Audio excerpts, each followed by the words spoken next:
The HR call lasted 4 minutes. The fallout lasted 4 months. It was my birthday. I had taken the morning off, mostly because I did not want to spend another year pretending the office remembered. At 9:12 a.m., my phone buzzed. Calendar invite, required attendance, camera optional, subject line, role discussion. I knew what it meant before I clicked accept. Call me Maya. My manager's name was Evan. Names, companies, and details are fictionalized. By 9:18, HR had told me my position was being eliminated. By 9:20, Evan had thanked me for my professionalism. By 9:21, I was locked out of the system where I had spent the last 7 months building the workflow that kept his department from collapsing. 4 minutes. That was how long it took them to remove my access, my title, and my place on the team.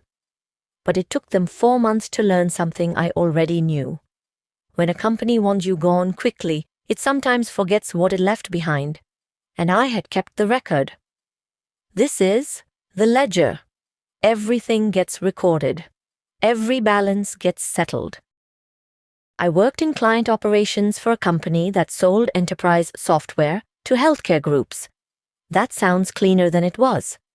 Most days, my job was translating panic into spreadsheets.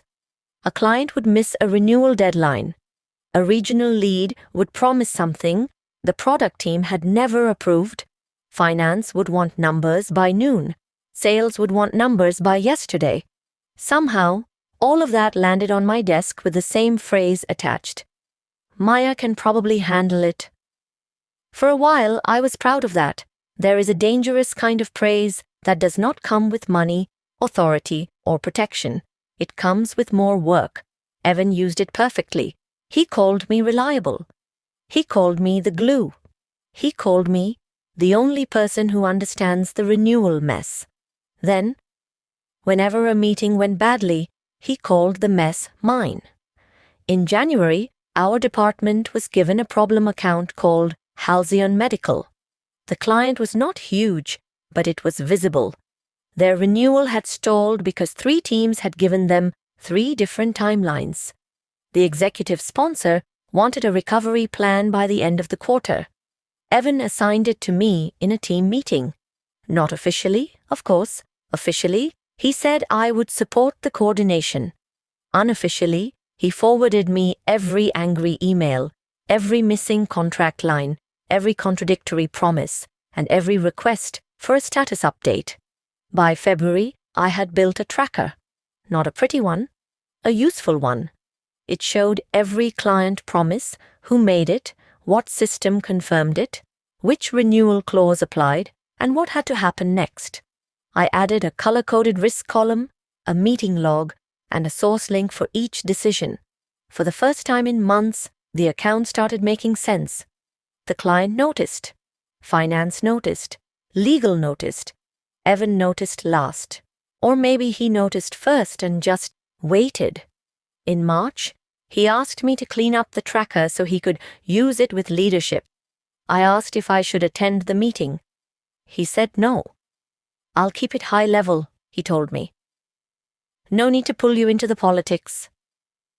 That was the first sentence I wrote down. 2 weeks before my birthday, the mood changed. Evan stopped replying to my messages in writing. He called instead. He asked me to move documents into a shared folder I did not own. He asked me to send him the newest tracker as an attachment, not a link.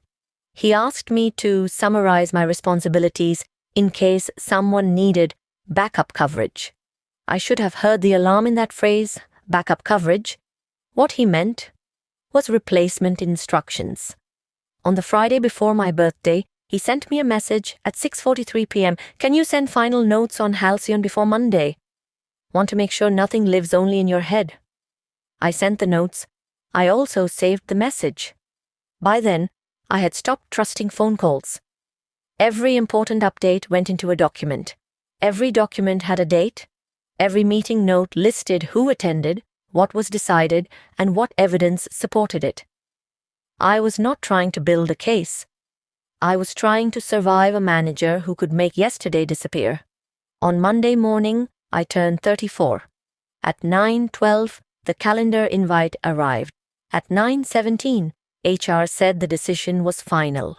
The stated reason was department restructuring. At 9:19, Evan said, "This is not performance related." At 9:21, I was locked out.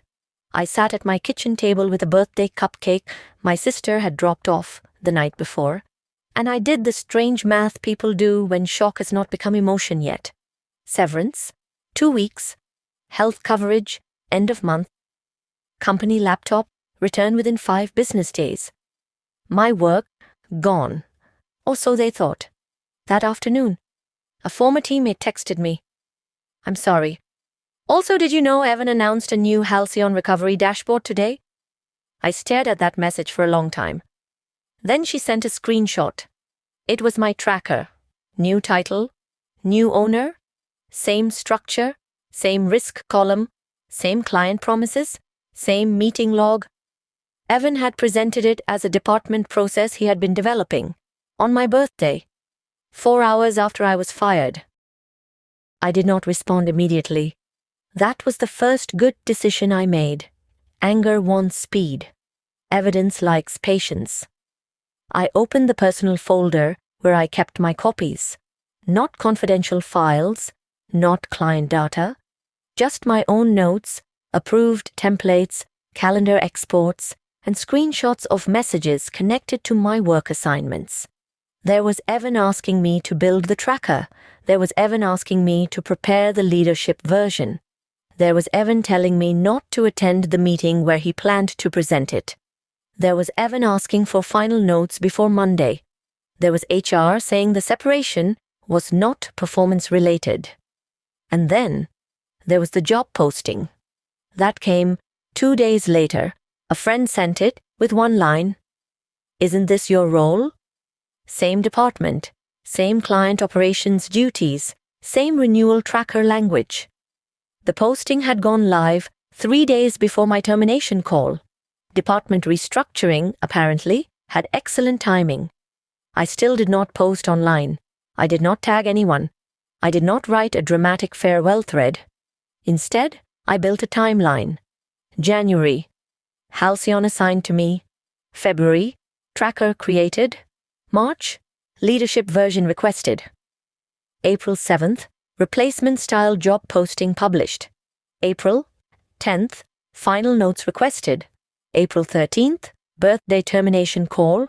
April 13th, 4 hours later, Evan presented the tracker as his process. Then I sent the timeline to one person, the HR business partner who had been on the call. My message was short. I'm not asking to reverse the decision. I'm asking the company to correct the record.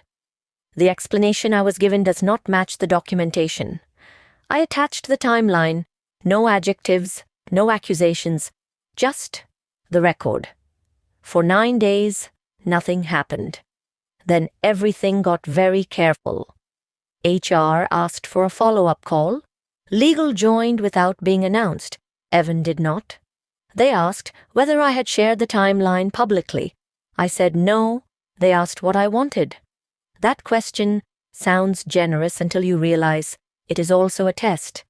If you ask for too much, they can make you look unreasonable. If you ask for too little, they get to close the file. I asked for 3 things.